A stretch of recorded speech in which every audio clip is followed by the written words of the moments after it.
My very first announcement is that I finally got Miss Natalie Magnoli to say yes.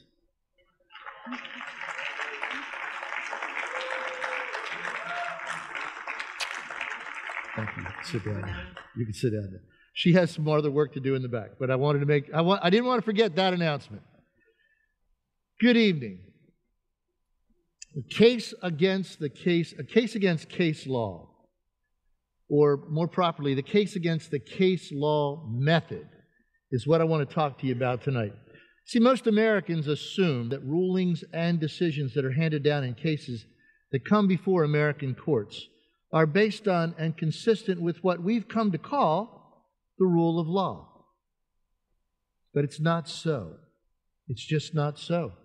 Regrettably, it's not so.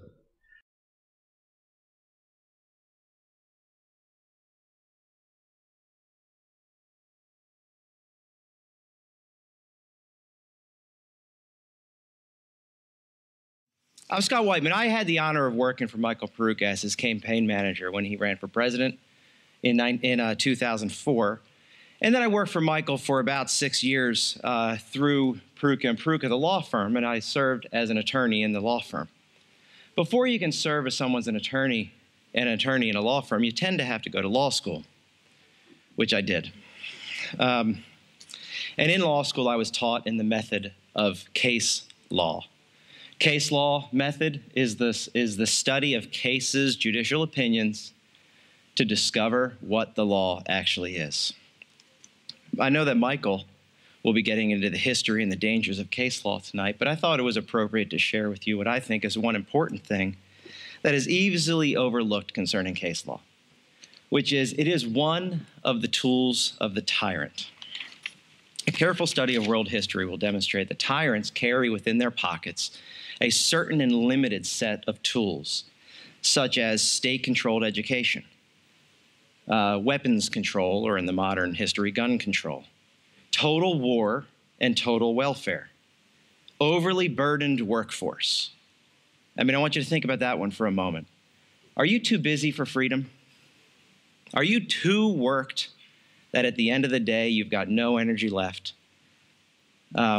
Pharaoh, when the Jews said, we want to go out to the desert and worship our God, his response was one of the common tools of the tyrant, is you're griping because you have too much free time. So no more straw for you, but you still need to deliver the same amount of bricks. I will make you too busy for freedom. Inflationary spending is another common tool of the tyrant, fiat currency. But I think that one that should never go overlooked is the case law method. And you need to think through George Orwell's Animal Farm in that regard. We have the law, but more importantly, I have the pigs and the horses telling you what it means. And there's actually a biblical case law. There's a biblical story on point that I think that we all should be familiar with. It's recorded in Jeremiah 26. Jeremiah was a prophet of God who prophesied against Judah and the destruction of the temple by the Babylonians, sworn Jewish enemies. The temple of God in the city of Judah was going to be destroyed by Babylon.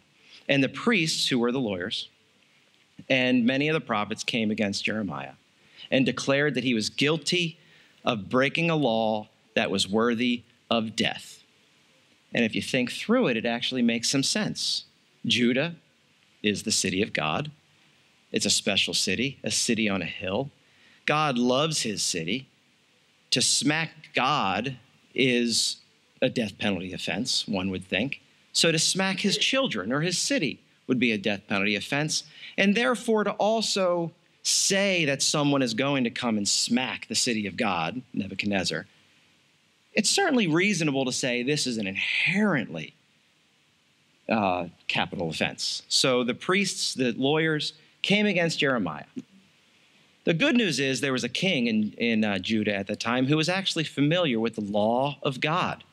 And if I may, Jehoshaphat, the king of Israel, invoked the statute recorded by Moses originally in Deuteronomy 18 that said, when a prophet speaks in the name of the Lord, which Jeremiah did, Jeremiah said, in the name of the Lord, I'm not quoting, Whiteman paraphrase, in the name of the Lord, the temple of Judah will be destroyed by the Babylonians.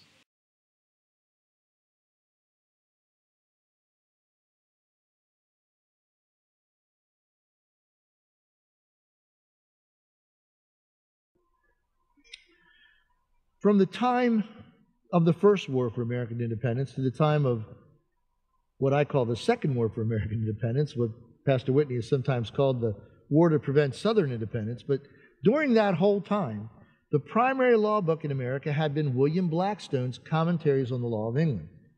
First published in the 1760s and widely circulated throughout colonial America, Blackstone's commentaries soon became the basic textbook for teaching law. Not a case book, but a textbook. For generations before Langdell even came to Harvard, most American lawyers learned law by reading Blackstone. Blackstone believed that principles and doctrines underlying the common law of England were unchanging, not evolving, not slowly by degrees evolving. In the introduction to his commentaries, he defined law in the most general sense as a rule of action which is prescribed by some superior, which an inferior is bound to obey. He said this: when the Supreme Being formed the universe and created matter out of nothing, he impressed certain principles upon that matter from which it can never depart and without which it would cease to be. So there are rules of nature, right? There are laws of gravity. There are physical laws in the universe. And from this example of the laws governing the physical, inanimate world, Blackstone drew a parallel to the laws governing man's affairs. Okay, so that's the physical world, but regarding man's affairs in the moral world, he said this: man, considered as a creature, must necessarily be subject to the laws of his Creator, for he is entirely a dependent being.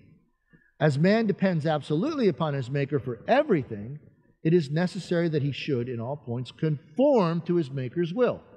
Okay, so this is a very different approach than you heard from Langdell, right? Now, this will of the Maker, the will of the Maker, Blackstone called the law of nature. This law was fixed at the time that God created man. Blackstone says this: for as God, when he created matter, that's the physical world, and endued it with a principle of mobility, established certain rules for perpetual direction of the motion. So, here's the parallel: when he created man and endued him with the free will to conduct himself in all parts of life, he laid down certain immutable laws of human nature, whereby that free will is in some degree regulated and restrained. And we run into this all the time, don't we? My cousin Neil has a phrase that I've stolen often. He said, you don't break the rules, talking about the moral law. You don't break the rules break you. When you think you're breaking the rules, they break you, don't they? Because they are immutable, they are unchanging. So Blackstone therefore concludes that the law of nature, having been dictated by God himself, is superior to all others and binding over all the globe, in all countries, and at all times. And finally, Blackstone argued that no human laws are of any validity, and we talked about this a little earlier, if it's contrary to God's law, and that no human laws have any authority except as derived from that higher law. This is why we can't make a civil law that says we'll shoot everybody named Richard at dawn, because it violates Exodus 20:13, which says, thou shalt not murder. Now, not only did Blackstone believe that God dictated these laws governing man, but he identified God.